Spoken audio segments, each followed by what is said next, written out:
Welcome back to the Burgundy and Gold Review, everybody. Once again, I'm your co-host, Jess of HTTR.Nation. I'm with Sam of WSH Football 365. You can find us both on Instagram under those usernames. And at the time of this recording, the draft is 1 week away. So that means it's time to break down some of our mock drafts while also making our predictions for who Washington will take 19th overall. Let's dive into it. I'm so excited to do this mock draft, but I'm also so excited for this draft to be over and for the speculation to be over. It's just a big bubble that needs to pop, and 1 week away, we'll find out what it is. So heading into the 2021 NFL Draft, Washington is positioned pretty good with 8 selections over the 7 different rounds. They have their own first, second, third, fourth, fifth, and 7th round pick. They also have an additional 3rd rounder from trading Trent Williams to the 49ers during the draft last year. They do not have their 6th rounder, which they traded back in August to the Las Vegas Raiders for tackle David Sharp, and they got a 7th rounder in return. So Washington's looking at a first, a second, 2/3, a fourth, a fifth, and 2 sevenths, which is pretty good. I mean, the 49ers pick they got 3 top 75 picks, if I'm correct. So decent amount of ammo, at least to go multiple different directions with those picks. Yeah, we'll finally get to see where we're going back for Trent Williams, and we all know how good they've been in the 3rd round the past couple of years, so maybe we'll get another Antonio Gibson, another Terry, or maybe 2 more. So, for my 1st round pick, I have a popular but not so popular selection in Micah Parsons, the linebacker from Penn State. I have him falling to 19. A lot believe that he is the best defensive player in the draft. I reciprocate that feeling, and I think that he'd be a great fit in this offense, despite his earlier character concerns that we can get into a little bit. I think he'd be a great fit, and if Rivera and staff feel that he is past those things, he could be a home run hit for this defense, because in many other drafts he might be a top 5 pick. How you feeling about this, and what's your pick, Jess? Ironically enough, I have the same 1st round pick as you, Washington, going Micah Parsons. I am not as high on him, I guess, as the best defensive player label that just got tossed out there. I think he's also not necessarily a unanimous linebacker 1 in the draft. However, I do think he is a uber talented player that if Washington is comfortable with his background, obviously they would know more about the situation. They would have been able to vet coaches, players, teammates, Micah himself in terms of doing a background process and just check on him. But I actually had Washington trading up with Arizona to grab Micah in round 1, trading pick 19, pick 124, which is their 4th rounder, and a 2022 5th to Arizona for number 15 for Parsons. And I mean, since we both have the same guy, we can kind of get into some of the stuff that comes with it. I mean, we both alluded to those allegations.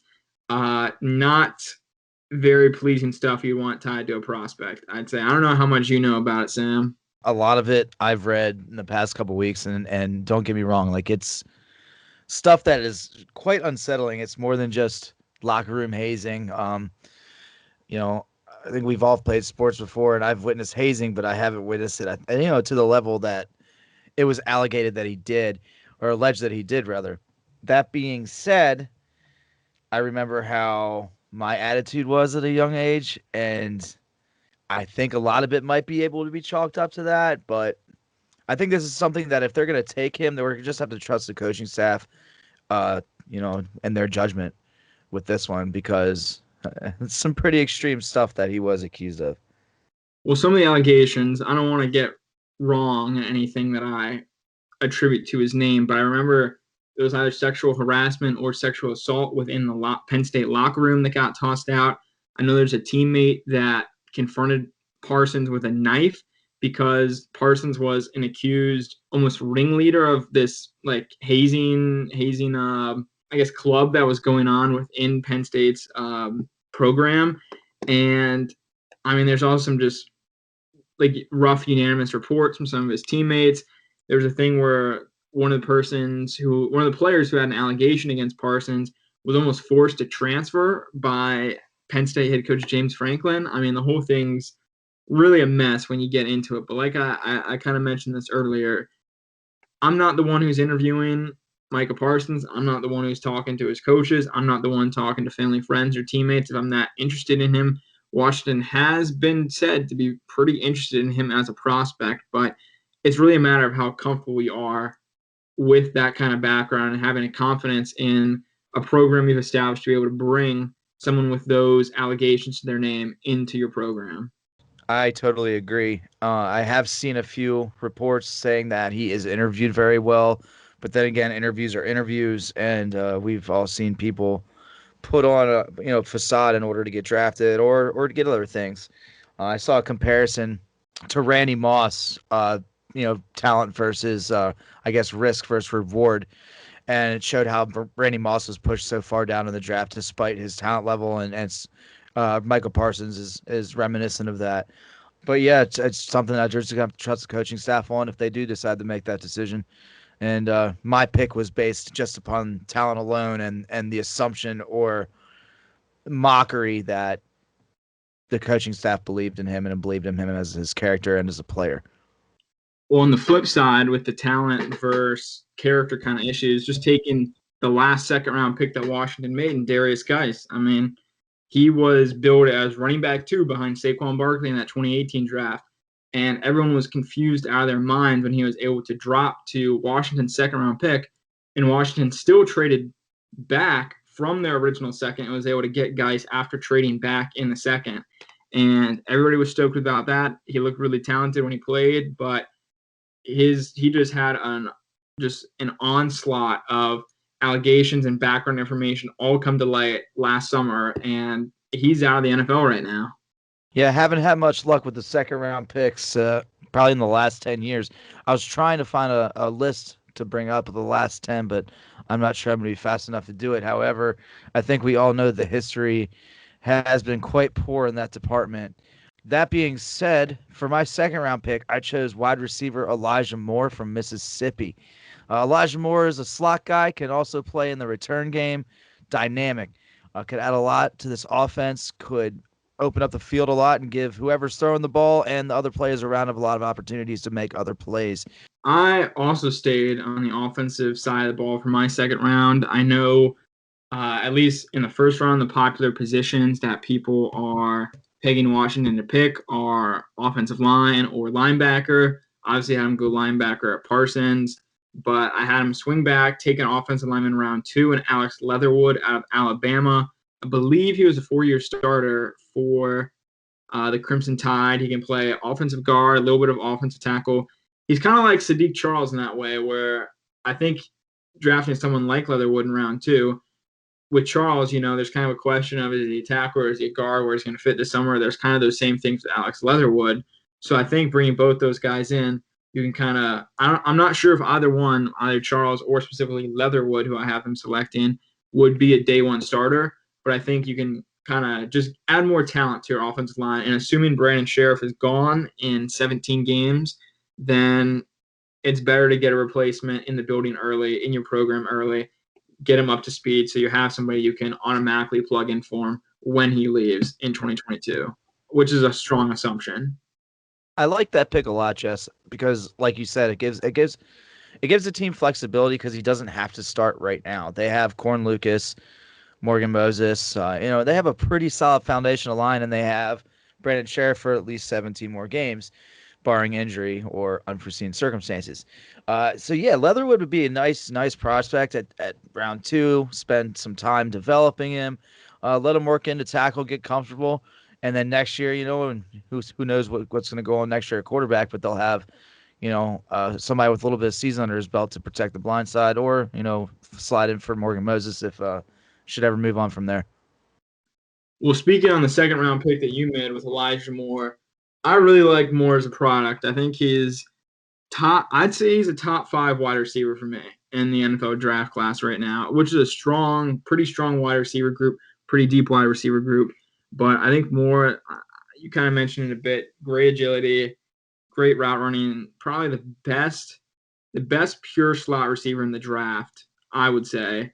And I'm not sure if he would make it to pick 51. I mean, it's kind of hard since everybody's wide receiver rankings, you can kind of agree on 10 somewhat unanimous guys in that top 10, but that 1 through 10 spot is kind of up in the air. Everybody's are all over the place. So I personally, I think he could go bottom round 1, but if he's there at 51, great addition to your wide receiver group.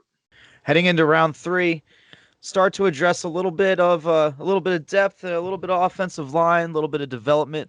I went ahead and took Walker Little, offensive tackle from Stanford. Hasn't played in since 2019, and he had a knee injury in 2019. Decided to opt out in 2020. Had he not, he might have been a first-round pick this year. Good developmental prospect, and as we talked about with Leatherwood with your second-round pick, Jess, he doesn't have to start right now, and they could spend some time working on him, let him rehab a little bit, let him get used to NFL speed, NFL conditioning, and next year plug him in. I like Little as well. I mean, I'm not sure how I'd feel with him at 74, necessarily not the prospect, but more so the value there, considering he can only really play offensive tackle, and there, like you mentioned, hasn't played a snap in 2 years. But I do like your line of thinking where he does not necessarily need to come in day one and be relied on to be the blindside protector. I mean, Corin Lucas played really good football last year. Not saying he's a long-term answer, but he is an underrated guy on the line right now. Left tackle is not as glaring of a need as some may think. Moses is obviously locked in at right tackle, so would be good to get another guy in there and try and work on those injuries and try and refine him a bit if he needs to be plugged in the future. I mean, that could be your future swing tackle right there. For sure. Where'd you go with your third-round pick, Jess? So with my first third rounder, since Washington's sitting nice and pretty with 2, I went with Nico Collins out of Michigan.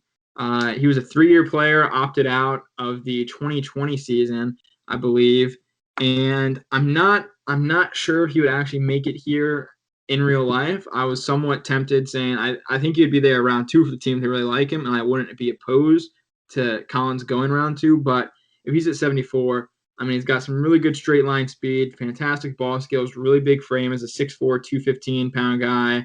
I mean, he was a productive player all of his years in college, despite pretty much being somewhat hampered by Michigan's inconsistent offensive scheme. He was still a really good player, really good wide receiver for him. And I think he's someone whose name kind of gets lost in the shuffle with the Kadarius Tonys and the Rondale Moores and Elijah Moores and Terrace Marshalls of the world that aren't the top 3 guys. I think Collins is at least a top 8 guy for me, and I'd be really stoked to get him. I like him too, and I think with this wide receiver class, we're going to see not even just the wide receiver class, just with the amount of talent that's at the top of this draft, it's going to push players down. And Nico Collins I think that's what's happening to him. I think in any other year, he might be more heralded than he is. I certainly like his frame and his straight line speed, as you mentioned, and I think it'd be a great addition, especially low key in round 3. Well, especially looking at Washington's wide receiver room, they don't really have a ton of size. I mean, you've got Terry McLaurin, Curtis Samuel, Adam Humphries, who are kind of, at least 2 of them are locked in as starters. Humphries is kind of penciled in right now. But for the big receivers they've got, they're left with Kelvin Harmon, who this coaching staff has not worked with yet. I'm assuming Harmon's going to make the roster, but he's still a question mark. And Antonio Gandy-Golden, who had a pretty abysmal rookie season. So I'm not sure how much you want to bank on those 2 to be that big frame in your wide receiver room. And it doesn't hurt to have an abundance of talent at a position that was really bleak the past 2 years. You always need to try to make your strength stronger. Big time. And I mean, it's you want that problem of having too many wide receivers and not enough spots. So I think my next third-round pick might be a little unpopular, but I have stressed the need for a new edge rusher in the last couple mock drafts that I've done, considering the fact that we can't rely on Ryan Kerrigan coming back, and at this point, there has been no indication that he's going to, merely speculation. The only other guys I believe that we have right now behind Montez Sweat and Chase Young is James Smith-Williams, who was a 7th-round pick last year, who isn't going to give us – he's played well in spot situations, but they need some rotational help. So I have them taking Rashad Weaver from Pitt. He's a slow burn type player, so he's not going to be, your first and second down type. of edge rusher, but he's really good as a rotational player, which is exactly what they need. Redshirt senior, played a lot of time, had a knee injury in 2019, but came back in 2020, had 7.5 sacks and 14 tackles for a loss. He's definitely been productive in a decent conference. I think he'd add a lot to a team. Might not be a popular pick, but would really. I'm a big believer in getting depth in the draft and filling out depth over reaching for your needs. So I think Rashad Weaver would be a very good fit for this team in the back end of the third round. Ooh, I mean that definitely is you that came out of nowhere. I'm for me at least. I mean, I agree with the position. Back of round 3, I think like how Washington was in this situation last year. I mean, having too many pass rushers is not a bad problem, and it's like we just talked about with wide receivers. I've not looked into Weaver too much. So I'm not going to speak on his, I guess, necessarily pros and cons as a prospect, but I do agree with the positional value. I mean, if I were taking an edge there, I'm not 100% sure who I'd go with, but I do agree with your thinking in making that selection. Of everyone there that was available, and I did use a simulator to partially run and use the draft that I made up for this pod. Who else was left around him just really didn't seem to fit the scheme and didn't have a whole lot of longevity in college or had pretty serious injury history. And I don't feel like this draft is super, super, super deep at edge, but I feel like there are guys that are good for depth here. And I think Rashad Weaver is like probably the top of my list for rotational or depth edge in the draft. So I took him. Well, I do have Washington selecting an edge rusher, but not at that pick. At the second round pick for them, I actually had them taking Hunter Long, tight end out of Boston College. And the main reason for this is both how Long fits into the offense. I think he is what the team is looking for, and Washington was poking around some tight ends during free agency. Kind of looked at Gerald Everett a bit, looked at Jacob Hollister, I believe, a few others that don't necessarily come to mind right away. But Long is kind of like those guys they're looking at in free agency, where he's a decent vertical threat and a pretty decent blocker. And I mean, we talked about it last week at length with the Samis Reyes signing, but again, Washington's tight end depth is just brutal right now, and they need to come out of the draft with somebody at that position. I mean, pretty much right now, you're just hoping anything you get out of any tight ends that aren't named Logan Thomas right now is a bonus. So right now, they really just have Logan Thomas as a tight end, and that's about it. And Thomas, while he stayed healthy, you need to have insurance there. That's how you build out your roster. And I think getting a tight end like Hunter Long, who you can just plug in, would probably be tight end 2 for the season. I think that's a good value pick and both addresses a big need for Washington. I like that pick a lot too. And if I hadn't have taken an edge rusher there, I likely would have taken a tight end as well. But there was not one left that I liked on the board. Hunter Long, like you said, fit right in. We need whatever we can get at tight end right now. So I totally agree with that pick. Going into my day 3 picks, I'm not going to go in as in depth with them, but I will run down a list of some guys that I think would fit the offense and defense, special teams well. Fourth round, I have us drafting a running back, Ramondre Stevenson from Oklahoma. Big bruiser, 6 foot, 245-pound guy. Could be good in goal line situations. Good lightning and thunder punch. Round 5, I have Ben St. Justy. He is a cornerback from Minnesota, 6'3", 200, rangy guy.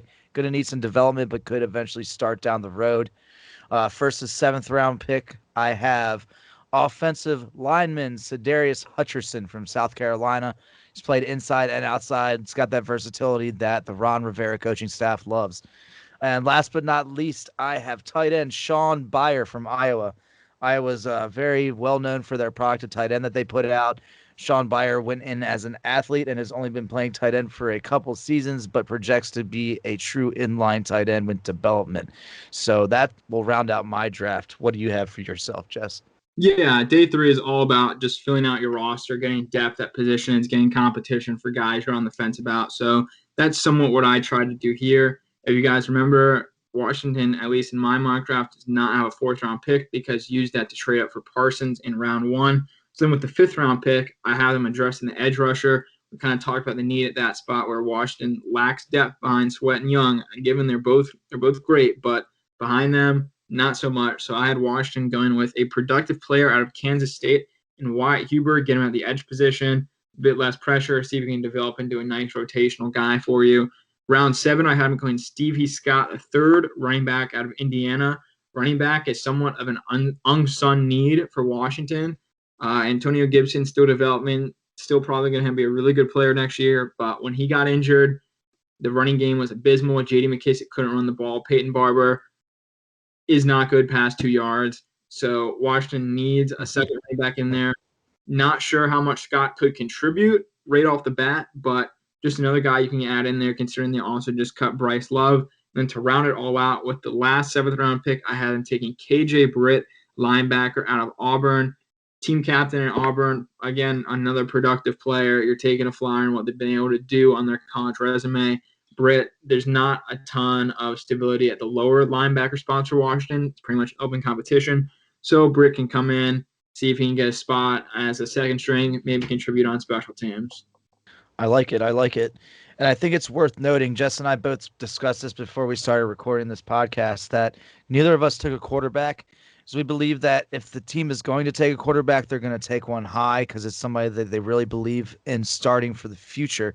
There wouldn't be really a point in using a pick past the first round if it wasn't a guy they believe that was going to start, because they already have 2 guys that they already believe in as either fringe starters or backups, and Kyle Allen and Taylor Heineke, and have been rumored to want to get Steven Montez, the undrafted free agent from Colorado, involved in sort of a Taysom Hill type capacity. So the reasoning for no quarterback drafting from both of us lies with those facts. Yeah, Sam mentioned it. There's not really, if Washington's not going to try and get their quarterback of the future right now, then why add another backup to the mix and use a pick that could have been used elsewhere to help round out the roster?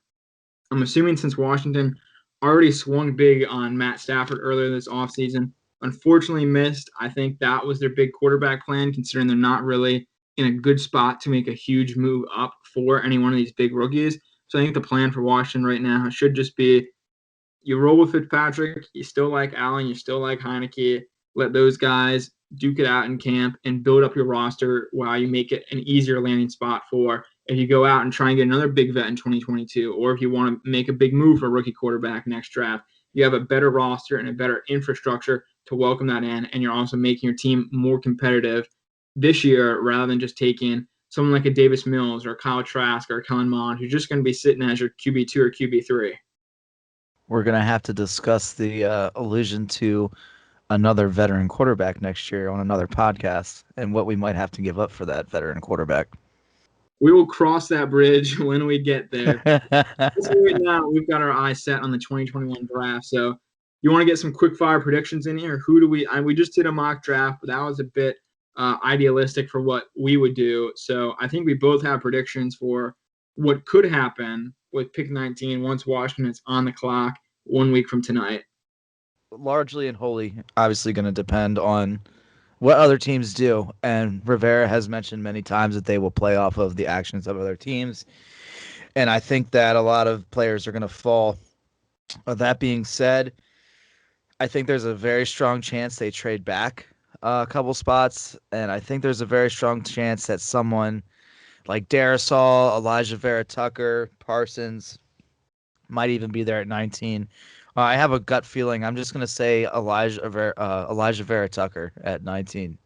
I really like Elijah Vera Tucker. I think he could have been a first-round pick in this draft at any one of the positions on the offensive line. I'm assuming if we drafted him, he would take over at left guard for 2021 and then replace Sheriff at right in 2022. Kind of that line of thinking of getting your replacement in a year early, get him developed a bit more. But I actually went a different direction. So the winds have been pointing to Washington going linebacker or offensive tackle. Offensive tackle is a pretty deep class, so although I disagree with their priority of that need, I think they can get some offensive tackles either. I mean, they've got 3 day 2 picks, maybe grab a guy day 3. They still want to see how Charles develops, so I think they might forego offensive tackle round 1, which is where I think linebacker comes into the play. So did just mock the Micah Parsons. I don't know. I mean, the interest is there, but again, it's hard to see what happens. Even Washington doesn't know who they're selecting right now because it all depends on how the draft plays out during those couple hours leading up to their pick. But I actually have Washington going Jamin Davis, linebacker out of Kentucky. There's been a lot of reported interest in him from Washington side, specifically Ben Standig talking about that, same with John Keim. And the main reason they want to get Davis in is because Washington needs they need a strong side linebacker. I believe that's the spot.